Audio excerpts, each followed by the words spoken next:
So everybody, this is now an appeal to all of you out there, every single concerned citizen in the Western Cape, especially those who are living in the big metro area of Cape Town. It's to all small businesses, medium businesses, big businesses, everybody that's concerned about where we're going with this whole story of water restrictions, it not raining, dams are emptying.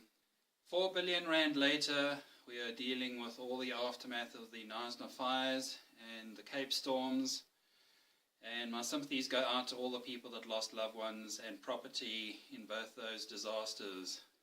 All of this could have been averted if the Western Cape government had listened to what I'd said to them and proposed to them in March of last year. And I'm proposing again this year. My name is David Masterton from Weather Balance Technology, and I'm the developer of a Rainfall Technology 7 years ago, which has a 90% success rate in bringing rain to any part of the country. I've in fact been testing this ancient tradition of rainmaking and healing of the planet from a body of knowledge for the last 24 years, very quietly while I've had other jobs. And it's worked everywhere I've been in South Africa and even Namibia. Two of the best studies that we did, one was in Johannesburg. You might remember the radio challenge of October 2015, in which I was challenged to produce rain in a week or two. That was done by simply putting up 15 sound machines in Johannesburg and 15 in Pretoria. By the end of March, when every single weather forecaster in South Africa said there was going to be no rain in the country, Pretoria had over 520 millimeters and Johannesburg had over 630 millimeters. So I'm totally confident that we've got the technology here, even if it's only a prototype technology, that can restore a lot of the default settings for Mother Nature so that in actual fact she calms down and we begin getting normal weather again. This is absolutely possible. The second study was done in Priska. We were advised by Potch University, Northwest University Climate Science Research Centre to go to a very dry part of South Africa in the dry season and do the study then. We went to Priska in July and August of last year. In July, only 1 millimeter of rain was predicted all over that area. And by the end of the month, after we'd spent a week setting up machines over a vast area, the farmers had 40 to 50 millimeters of rain. This is after some of the farmers, many of them in that area, who run very big, expensive game farms, have only had 11 millimeters of rain in 18 months. So when I say I'm confident that this is going to work in the Western Cape, I'm absolutely assuring you that we've got a 90% success rate of bringing sufficient rain this season to fill the dams.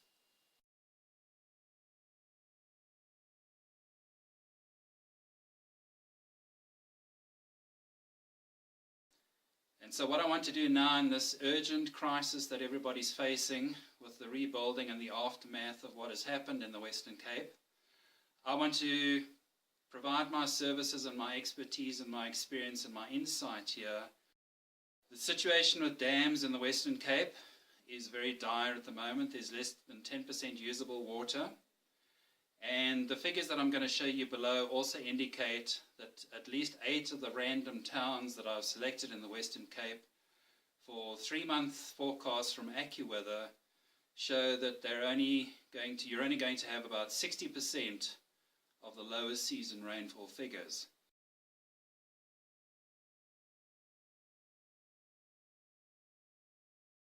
So that's not going to see anybody through until next year.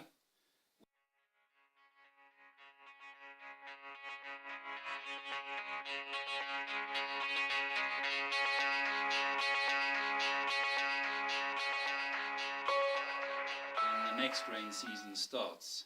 So my proposal is that myself and my partner Fred, who's a farmer, he's been on board with me for the last 18 months, as we come down to the Western Cape, we set up machines in towns all over the place, and we'll attempt to get the dams as full as possible by the end of September.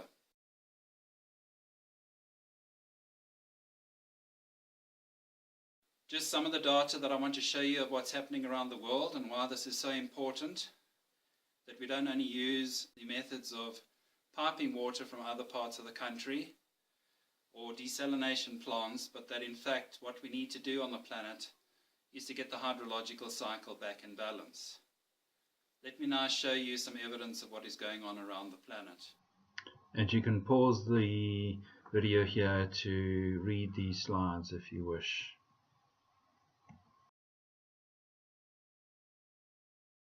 Okay, so this is the data section of my presentation. Here you see this is all on YouTube, a weather site called SOTT Earth Changes, and this is for May of 2017. So here you can see that now this has been going for about the last 3 years, and every single month is a summary of what happens around the world in terms of floods, fires, snowstorms, everything that's happening. So here goes. I'm just going to click on a few parts of the movie to show you what was happening. This is in the Midwest and the Southeast of the USA. Dramatic flooding. I mean, the banks of the Mississippi just have broken, and it's kilometers wide, and this seems to be a regular feature of what's going on in the USA. People are counting the costs. They've had over $5 billion worth of rain damage and cyclone and tornado damage in this last year, and it's increasing every year. Next year is a blizzard that killed 10,000 cattle in Colorado. This is record rains trigger widespread floods in Canada. Huge flooding in Canada, all over the place. This is all within 1 month around the world. It's Mother Nature is getting angrier by the day. Fires in Florida and Georgia. One of the worst wildfire seasons so far. You can see the smoke. Now this is floods in California's Yosemite National Park from melting snow. Landslides in Sulawesi and Borneo and Sumatra. Huge amount of damage and destruction there. Out of season snow in Colorado mountains. So here you see heavy floods on the Mexican-US border. Terrible stuff that they had there. Power lines down, all sorts of stuff happening. Extreme hail, size of baseballs in Mexico. Late snowfall in Russia.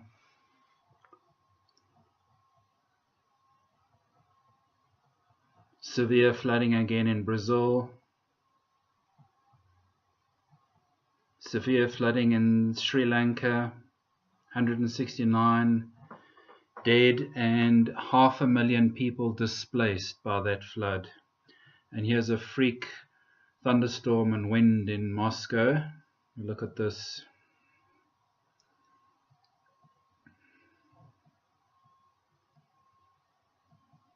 So as you can see, the situation is quite dire.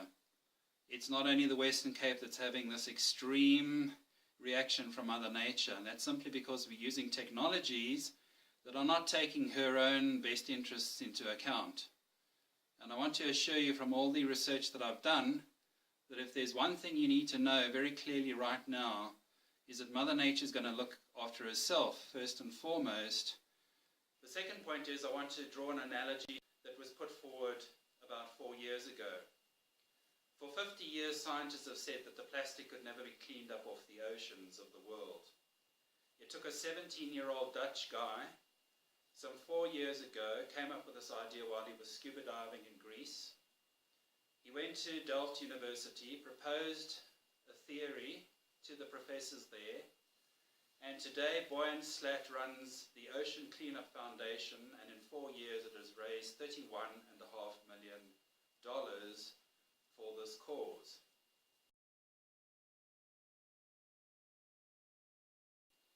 Now, rain is even a more important commodity than plastic.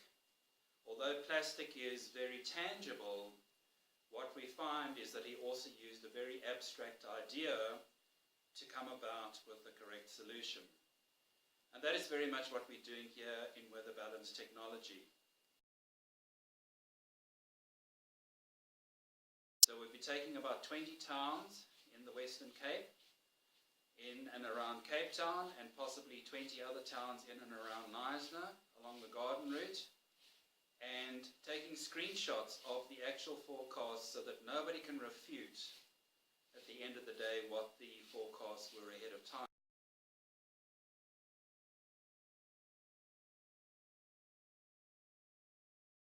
So when I say I'm confident that this is going to work in the Western Cape, I'm absolutely assuring you that we've got a 90% success rate of bringing sufficient rain this season to fill the dams. So everybody, this is now an appeal to all of you out there, every single concerned citizen in the Western Cape, especially those who are living in the big metro area of Cape Town. It's to all small businesses, medium businesses, big businesses. So what I'm going to do now is to appeal to every one of you listening to this, is to please click on the link below. And once you've done that, to send it on to all of your contacts in your inbox links and to your social media links, to all your friends on Facebook and Twitter.